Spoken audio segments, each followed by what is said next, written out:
Who doesn't have moments from your past that make you cringe? Who hasn't said, I can't believe I said that. I can't believe I wore that. I can't believe I thought that. I can't believe I did that. You ate dirt. You wanted to be a Ghostbuster. You shoplifted gum. You tried to be a white breakdancer. Plenty of liberals also want to abuse history to control the present. And last month, a scholar named James Sweet caught hell for calling them out for doing just that. He criticized a phenomenon known as presentism, which means judging everyone in the past by the standards of the present. It's the belief that people who lived 100 or 500 or 1,000 years ago. Bill Maher isn't pulling punches, he's lighting fires. Once the poster boy for progressives, he's now their sharpest critic. The man who once cheered every liberal cause is calling out what he calls the Church of Woke. After years of waving the blue flag, Maher's turned his flamethrower on the very crowd that crowned him.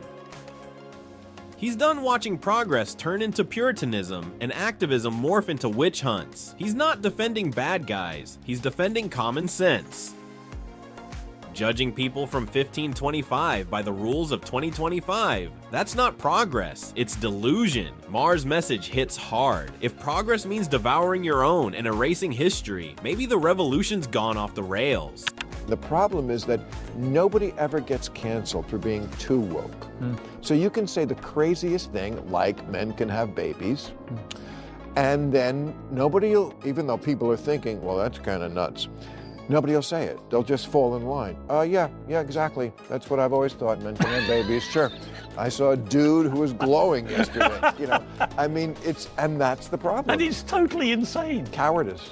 Yes, it is. It's moral cowardice, isn't it? But it's intellectual cowardice. But it also comes from a place of reality, that fear, because they see people around them literally getting cancelled, getting shamed and abused and hounded out of jobs. Maher's ruthless about one truth. No one ever gets canceled for being too woke. You can say things straight out of a Monty Python sketch, and people still nod in fear. Professors lose jobs for quoting books, comedians self-censor, and writers gut scripts to appease Twitter mobs. Maher calls it what it is. Fear disguised as virtue. In today's culture, nuance isn't debated, it's executed.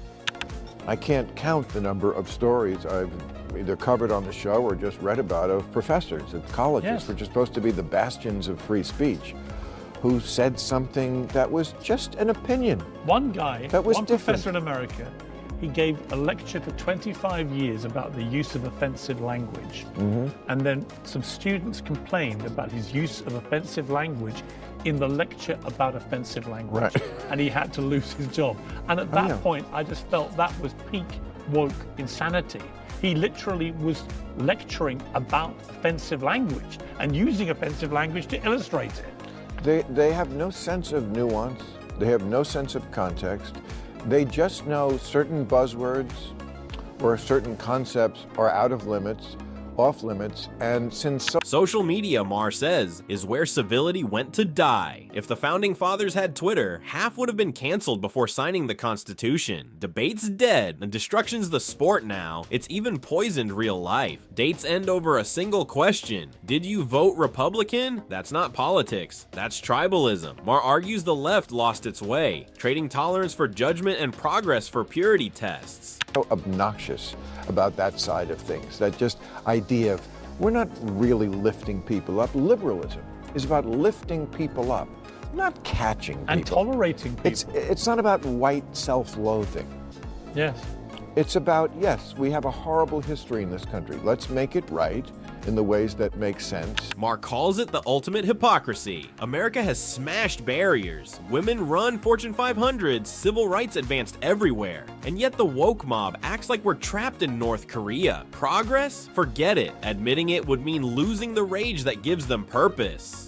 Trump, Maher isn't playing along. Every legal battle, every scandal, instead of ending him, turned him into a martyr. The media poured gasoline on the fire and acted shocked when it exploded higher. Hollywood's no better. Films from just a decade ago would now get canceled for missing a diversity checklist. Stories aren't told. Virtue is flaunted. Maher's verdict, creativity strangled, art replaced by propaganda, and the left cheering it on. Maher doesn't hold back. Take Hollywood, for example. In 2009, 9, a film made by a who's who of the most woke, Democratic donor-heavy, liberal-approved creatives somehow managed to cast 0 people of color, not 1. You'd need a divining rod to find a minority on set, and today, they'd probably do better, but only because fear of outrage forces them to. The woke crusade hasn't stopped at pop culture. It's moved into history itself, tearing down statues, renaming schools, and erasing the legacies of Lincoln, Washington, Jefferson, Teddy Roosevelt, all because of one flawed action or belief. Maher calls it historical arrogance, judging people from 1776 as if they were tweeting from iPhones in 2025. Giants of history get reduced to their worst moments, while forgetting they built the freedoms critics enjoy today. Slavery too gets weaponized. Maher reminds us it wasn't uniquely American. From Sumerians to Romans, African kingdoms to early America, slavery has been humanity's dark constant, but today's activists act as if the United States invented evil in 1619. That's not education. It's activism masquerading as truth, rewriting history to wield it as a weapon. Maher's point is brutally clear. You can condemn the sins of the past without erasing the people who built the present. You can fight for equality without torching free speech. You can demand progress without turning the country into a non-stop cultural battlefield. And he's watching liberalism implode. Hollywood films from just a decade ago, made by woke-approved directors, would now get burned on Twitter for not ticking every diversity box. Stories aren't told, characters aren't created, only optics are managed, virtue signaled. Creativity is strangled, art becomes propaganda. Maher's shift toward the center isn't conservatism, it's a wake-up call. Fear, moral arrogance, and historical amnesia are steering the culture off a cliff.